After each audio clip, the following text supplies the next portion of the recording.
There is a moment in nearly every twin flame journey that feels like the ground beneath your feet has been pulled away. One day, everything feels aligned. You can feel the energy flowing between you and your divine masculine, like your souls are singing the same melody. And then, without warning, he disappears. The connection still burns, but his presence vanishes. No texts, no calls, no communication. It's like a wall goes up where once there was flow. This is one of the most confusing, painful, and spiritually triggering stages of the journey, and yet it is one of the most important. The divine masculine's disappearance is not a rejection of love, nor is it a sign that the connection has ended. In truth, it's a deeply spiritual unfolding that speaks to the ancient contract you both share. To understand why the divine masculine disappears before union, we must look beyond the surface. We must go deep into the soul level work that takes place during this silence. This is not about abandonment, it is about alignment.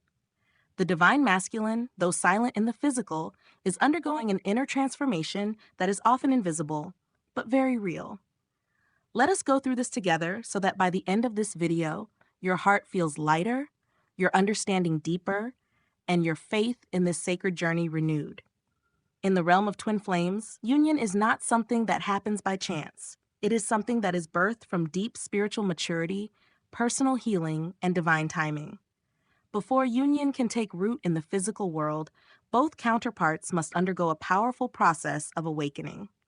And for the divine masculine, this often begins with a retreat, a disappearance from the connection that forces him to confront his own shadow, wounds, and fears. When the divine masculine pulls away, he is not simply walking away from the feminine. He is walking into himself.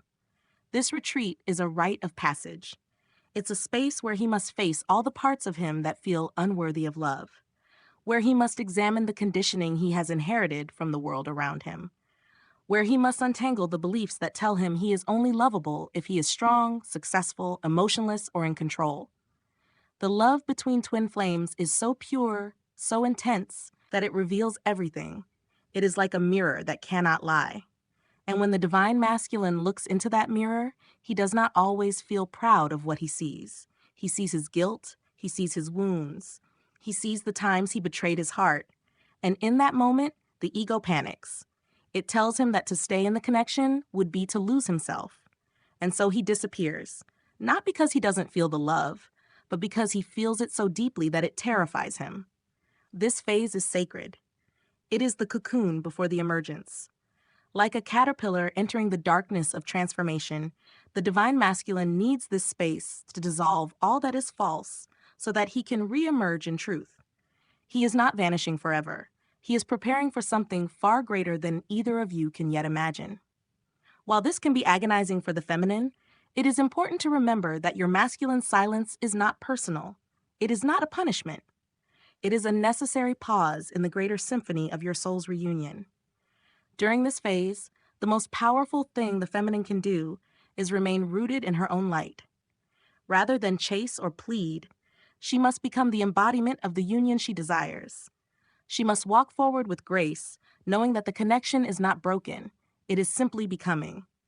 When the divine masculine pulls away, it's not because he wants to hurt you. It's because he's standing face to face with parts of himself he's never dared to acknowledge, parts that tell him he's not good enough, that he's failed, that he's unworthy of being truly seen, truly loved, truly held.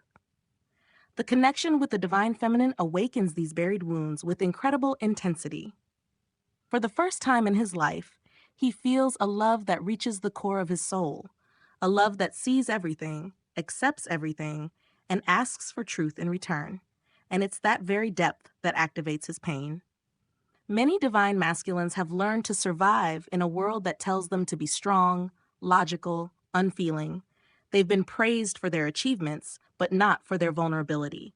They've been taught to keep going, even when they're falling apart inside. So when this spiritual connection calls them to be soft, to open, to surrender, it feels foreign, frightening, even dangerous. So he disappears.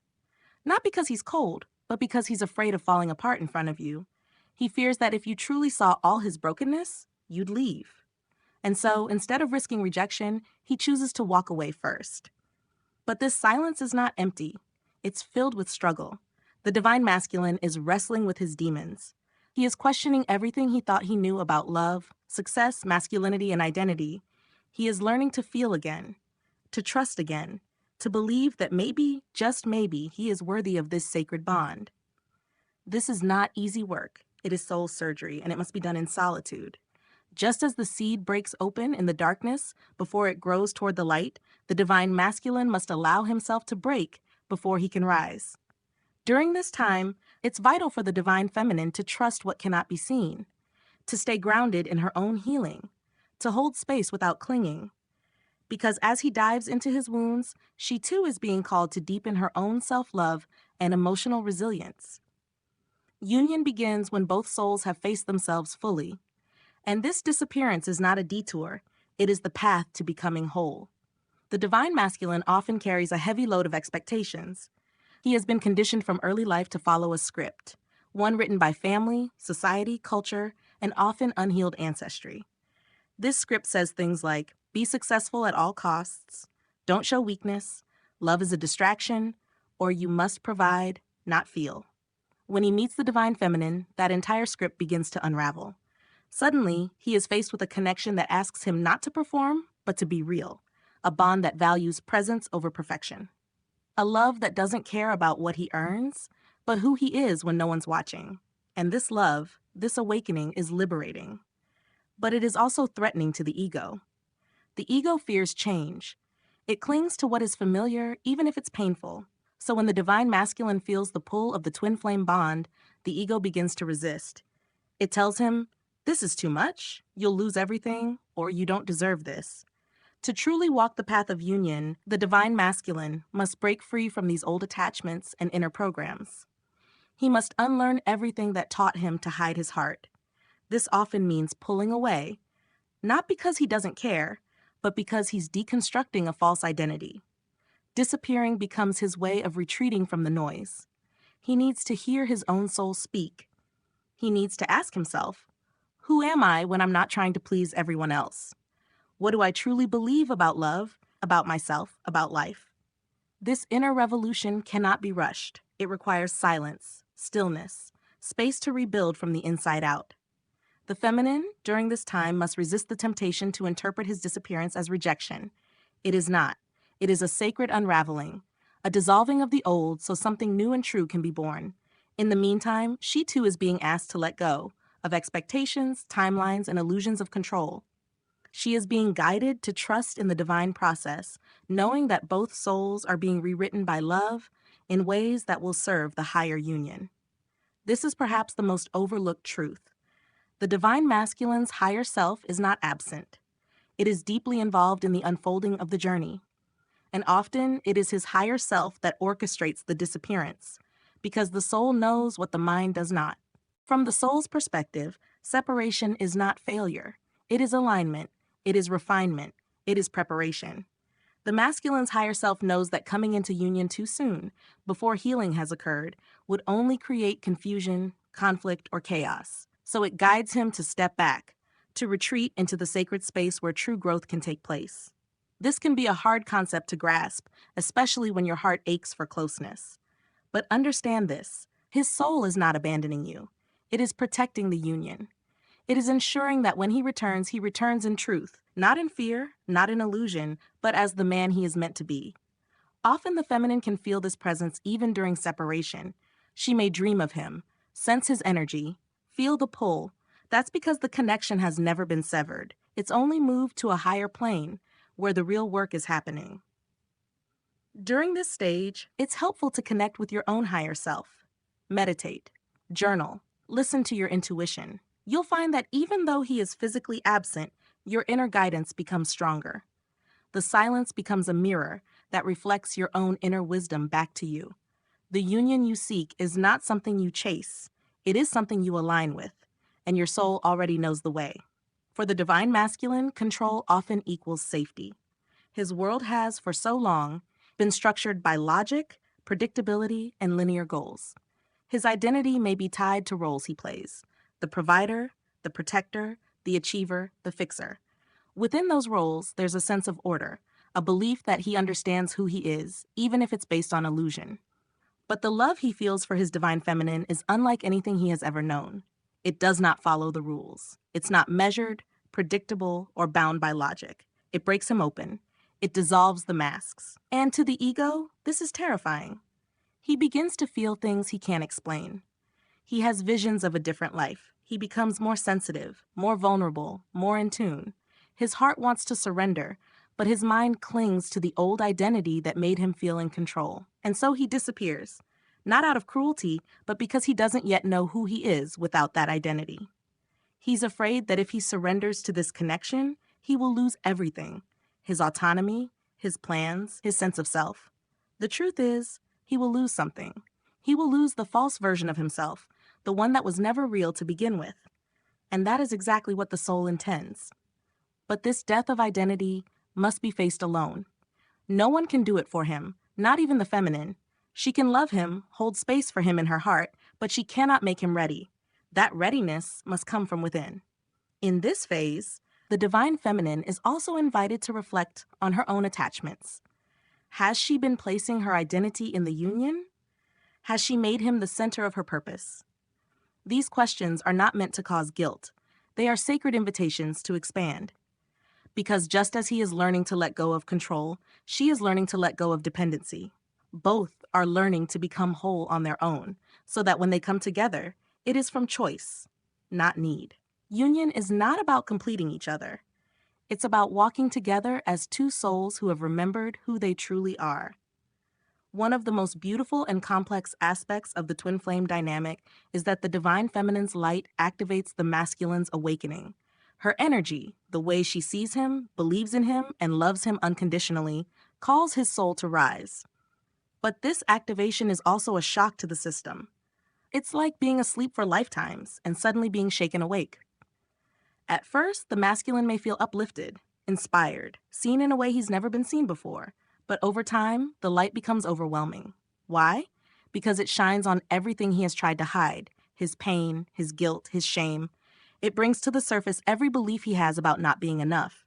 Her love invites him to be real, raw, and present. And while his soul rejoices, his ego resists. The deeper she goes into her own growth, the more intense the energetic contrast becomes. He starts to feel exposed, vulnerable. He wonders why he's suddenly feeling emotions he buried long ago. He may even project blame, accusing her of being too intense, too emotional, or too spiritual. This is not rejection. It is resistance, and it's a crucial part of his journey. When the feminine keeps shining her light without attachment, when she grows without chasing, she gives him the space he needs to face this resistance and move through it at his own pace. Her consistency, not in words, but in energy, plants seeds of transformation in his heart. Eventually, those seeds begin to sprout. He remembers the warmth of her light. He begins to long for the truth that once scared him, and slowly, the resistance gives way to readiness. This is why it's so important for the feminine not to shrink herself, not to dim her light to make him feel comfortable. Her light is not the problem, it is the medicine. But like all healing, it must be received in divine timing. One of the greatest wounds the divine masculine carries is a lack of trust in himself. Deep down, he questions his judgment. He wonders if his feelings are real. He fears making the wrong choice, especially in love. He may have made decisions in the past that led to loss or pain. He may have been taught to ignore his intuition, to rely only on logic. So when he feels the intensity of the twin flame bond, he doesn't always know what to do with it. He feels the pull, but he doesn't know how to trust it. And so in confusion, he disappears. This is not just about the connection. It's about learning to navigate his own heart. He must learn how to distinguish fear from intuition. He must learn how to sit with uncertainty without running from it. He must rebuild his relationship with himself. This is delicate, inner work, and it can't be rushed by pressure, expectation, or emotional demands. It must unfold naturally. During this time, the feminine may feel tempted to wake him up, to send messages, signs, or energy to remind him of the bond. But what he truly needs is space to hear his own voice. Space to remember that he is capable of choosing love, not from fear of loss, but from deep inner knowing. And the feminine, in her own journey, is learning to trust herself as well. Trusting that the connection is real, even in silence. trusting that her own intuition is not wrong, trusting that she does not have to carry the entire journey alone. This is the quiet part of the story, the chapter where both are learning to listen to the still, small voice within.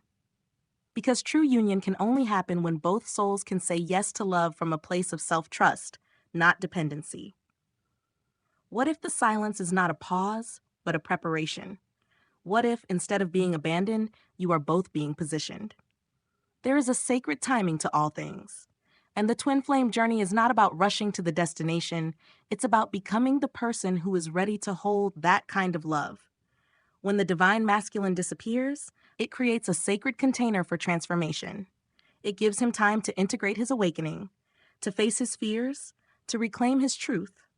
And it gives the feminine time to anchor into her purpose, to rise into her full embodiment, to live her life boldly, joyfully, and freely. This period is not empty, it is rich with unseen movement. Like roots growing beneath the surface of the earth, both souls are preparing for something holy, a love that is not just emotional, but spiritual. Not just romantic, but revolutionary. The pain of separation is not punishment, it is purification. It burns away everything that is not love. It clears the path so that when union happens, it is not chaotic, it is divine. So hold on. Not with desperation, but with devotion. Not with fear, but with faith. Trust that what is meant for you cannot be lost. Trust that love is not a game of hide and seek. It is a sacred promise etched into the soul. You are not alone in this silence. You are being guided, held, and prepared, and so is he. The divine masculine's disappearance is not the end of the story. It is the turning point. It is the place where illusions fall away, where wounds rise to the surface, where transformation begins. He is not running from you. He is running toward himself. And in doing so, he is honoring the journey more than you know. So stay rooted in your truth. Keep tending to your joy. Follow what brings you alive. Don't wait in pain. Rise in purpose. Because the more you align with your own soul, the more you call him into alignment with his. This journey is not linear. It is a spiral, a sacred dance of shedding and becoming, of remembering and returning. And one day, when the time is right, he will return, not as the man who left, but as the soul who is ready, ready to love, ready to rise, ready to unite. Until then, keep walking, keep loving, keep believing, because union is not found, it is created, and you, dear soul, are already becoming it.